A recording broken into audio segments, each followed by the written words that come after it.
সত্যি বুঝতে পারছি না সৃজনদাকে কে ব্রিফ করছে, কে সৃজনদাকে সব কাউন্টার তুলে দিচ্ছে যে তুমি বলো চ্যানেলে। সোকল্ড গাড়ি, তার নিচে ইন্দ্রাণু শুয়ে রয়েছে, অর্থাৎ ফ্রন্ট ভিউ। ওই ফ্রন্ট ভিউয়ের ভিডিওটা কোথায়? স্করপিও গাড়ি বডিতে চড়ে যাওয়ার পর শুধু চোখে চারটে স্টিচ হয় কি? তো ওষুধ গাড়ি দেখেছিলেন, সামনাসামনি কয়েকটা ছেলে চলে এসে তাদেরকে বাঁচানোর জন্য বাম্প করেছেন, ব্রেক কষেছেন, তারপরে পাশ কাটিয়ে চলে গেছেন। বাম্প করেছে মানেই তার তলায় কেউ ছিল। এটা হলে পায়ের, কোমরের, মেরুদণ্ডে, শিরদাঁড়ার, কপালের, গালের, নাকের কোনো হাড় অবশিষ্ট থাকার কথা। ওরা বহিরাগত নয়, ওরা ইনভাইটি গেস্ট। ওই প্রোগ্রামটার গেস্ট ছিল, তাদের মধ্যে 2-4 জন ভলেন্টিয়ার ছিল। আমার যে প্রোগ্রাম হচ্ছে সেই প্রোগ্রামের যারা গেস্ট তারা কি করে বহিরাগত হয়? যদি যথেষ্ট সিসিটিভি থাকে তাহলে সেই সিসিটিভির ফুটেজেই দেখিয়ে দিন না তৃণমূলের কোন গুন্ডা মেরেছে আপনাদের। গতকাল আমরা দেখলাম যে সৃজন ভট্টাচার্য তিনি একটি প্রেস কনফারেন্স করেছেন এবং তার আগে আপনি যে প্রশ্ন রেখেছিলেন তার জবাবের ক্ষেত্রে তিনি বলছেন যে ছবির কথা আপনি বলছেন, সেই ছবির পাল্টা তিনি একটি ভিডিও দেখিয়েছেন যে গাড়িটি পিছন দিকে যে একটি বাম্প খেয়েছে, এবং যে প্রশ্ন তিনি বলছেন যে যাদবপুর বিশ্ববিদ্যালয়ে কোনোরকম কোনো স্পিড ব্রেকার নেই, তাহলে কি করে বাম্পটা খেলো? বাম্প শুধু বাম্পারেই খায়, ব্রেক কষলে বাম্প খায় না। সৃজনদার আইকিউ খুব ভালো, এরকম বলছে কেন আমি বুঝতে পারছি না। সৃজনদাকে কারা ব্রিফ করছে আমি সত্যি বুঝতে পারছি না। সৃজনদাকে কে ব্রিফ করছে, কে সৃজনদাকে সব কাউন্টার তুলে দিচ্ছে যে তুমি বলো চ্যানেলে। গাড়ি ব্রেক কষলেও তো বাম্প খায়। এটাও তো হতে পারে যে ব্রাত্য ওষুধ গাড়ি দেখেছিলেন, সামনাসামনি কয়েকটা ছেলে চলে এসে তাদেরকে বাঁচানোর জন্য বাম্প করেছেন, ব্রেক কষেছেন, তারপরে পাশ কাটিয়ে চলে গেছেন। বাম্প করেছে মানেই তার তলায় কেউ ছিল। আর ধরুন বাম্প করেছে মানে যদি সৃজনদার কথা অনুযায়ীও হয় যে কারোর গায়ের ওপর গাড়িটা উঠে গেছে, তাই গাড়িটাকে বাম্প করতে দেখা গেছে, তারপর তার শুধু চোখে 4টে স্টিচ পড়েছে। একটা স্করপিও গাড়ি বডিতে চড়ে যাওয়ার পর শুধু চোখে 4টে স্টিচ হয় কি? তারা যে ছবিটা গণশক্তির প্রথম পাতায় ছেপেছিল, আড়াআড়ি শুয়ে আছে, যেটা নিয়ে কালকে প্রেস কনফারেন্সও পরশুদিন দেখিয়েছি, আড়াআড়ি শুয়ে রয়েছে, তার উপরে গাড়িটা উঠছে, যেটাকে নিয়ে তারা বলছেন এভাবেই নাকি পিষে দিয়ে বেরিয়ে গেছে। এটা হলে পায়ের, কোমরের, মেরুদণ্ডে, শিরদাঁড়ার, কপালের, গালের, নাকের কোনো হাড় অবশিষ্ট থাকার কথা। এ তো স্বাভাবিক বুদ্ধি বলে, এটার জন্য রকেট সায়েন্সের প্রয়োজন নেই। এবং পেছন দিয়ে ভিডিও কেন দেখাচ্ছেন? আমার তো বক্তব্য সামনের ছবিটাও তো আপনার ভিডিও থেকে নেওয়া,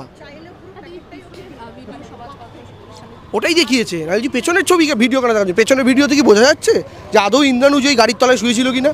না তো, ওটা বোঝা যাবে একমাত্র সেই ভিডিওটাতেই, যে ভিডিওটা থেকে স্ন্যাপটা নিয়ে আপনার গণশক্তি ছেপেছে, যে সোকল্ড গাড়ি, তার নিচে ইন্দ্রাণু শুয়ে রয়েছে, অর্থাৎ ফ্রন্ট ভিউ। ওই ফ্রন্ট ভিউয়ের ভিডিওটা কোথায়? The question remain same.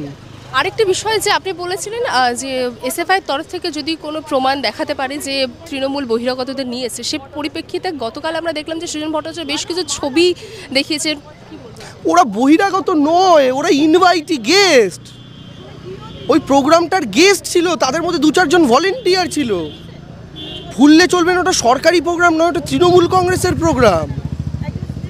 ওরা তো ওখানে গেস্ট ছিল, তাদের কাছে গেস্ট কার্ড রয়েছে প্রত্যেকের।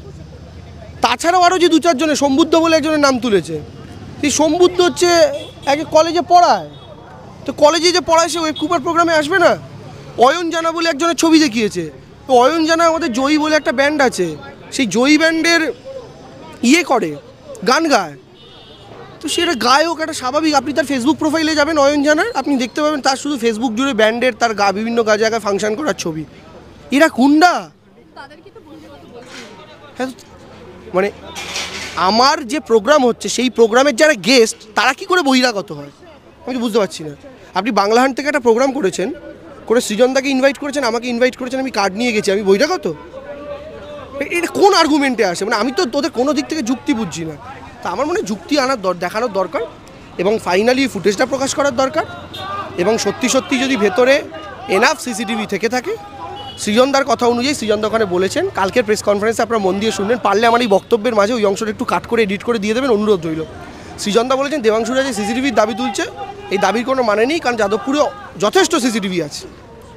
যদি সৃজনদার এই কথাটা সত্যি হয়, তাহলে আমার আরেকটা খুব সহজ প্রশ্ন, যদি যথেষ্ট সিসিটিভি থাকে তাহলে সেই সিসিটিভির ফুটেজেই দেখিয়ে দিন না তৃণমূলের কোন গুন্ডা মেরেছে আপনাদের। সেই ফুটেজেই দেখিয়ে দিন না তৃণমূলের কোন গুন্ডা মেরেছে। তা আপনি না দেখাতে পারছেন ওটা, হয় আপনি তাহলে মিথ্যা অভিযোগ করছেন যে তৃণমূলের কেউ আপনাদের আক্রমণই করেনি, পুরো আক্রমণটা আপনারা করেছেন। তাই যথেষ্ট সিসিটিভি থাকা সত্ত্বেও সেই ফুটেজটা দেখাতে পাচ্ছেন না। আর না হলে ভেতরে যথেষ্ট সিসিটিভি নেই, যে কোনো একটা তো সত্যি, দুটো সত্যি হতে পারে না, নর্মাল বুদ্ধি বলছে। সৃজনদা স্বীকার করুক কোনটা সত্যি। বাংলা হান্টের আরো খবর দেখতে নজর রাখুন বাংলা খবর মানেই বাংলা হাট।